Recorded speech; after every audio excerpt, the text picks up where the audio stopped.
Hai semuanya, di depan saya ada Samsung Galaxy A Nero SIM dan saya menunjukkan cara mengubah bahasa keyboard di perangkat ini. Jadi pertama-tama mari kita buka aplikasi yang akan memberikan Anda keyboard.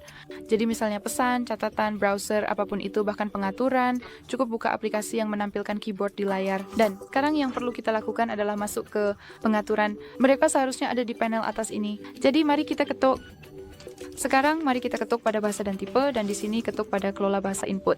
Dan seperti yang bisa Anda lihat di sini, kita telah dipindahkan ke daftar lengkap bahasa yang tersedia, dari mana kita bisa memilih. Jadi, daftar ini dibagi menjadi dua bagian yang berbeda. Bagian pertama, kita punya bahasa dengan pengalih ini, yang berarti bahwa bahasa-bahasa ini sudah terpasang dan Anda bisa langsung menggunakannya. Dan bagian kedua adalah dengan bahasa-bahasa yang tersedia. Jadi bahasa-bahasa itu ada di perangkat ini, tetapi Anda harus mengunduhnya terlebih dahulu. Cukup dengan mengetuk ikon unduh ini, tapi itu sebenarnya tidak sulit. Jadi yang perlu Anda lakukan adalah menemukan bahasa Anda dan ketuk di bagian atas pengalih ini. Jadi biarkan saya memilih mungkin hanya satu, cukup tandai di pengalih ini. Dan setelah kembali Anda bisa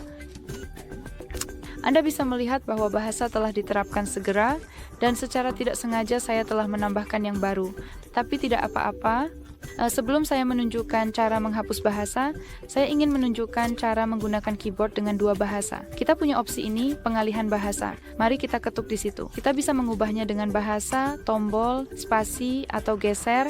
Saya akan memilih keduanya untuk menunjukkan kepada Anda bagaimana keduanya bekerja.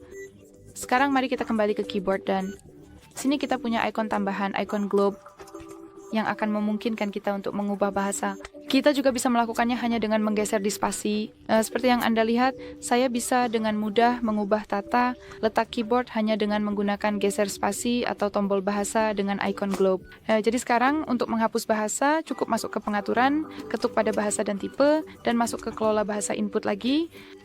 Dan Anda lihat bahasa diterapkan pada keyboard telah dipindahkan ke bagian atas daftar. Jadi jika Anda ingin menghapusnya, ketuk pengalih di sampingnya. Dan setelah kembali, Anda bisa melihat bahwa kita hanya memiliki satu bahasa yang diterapkan di itu saja. Terima kasih banyak telah menonton. Saya harap video ini bermanfaat, dan jika iya silakan tekan tombol subscribe dan beri jempol ke atas. Sekali.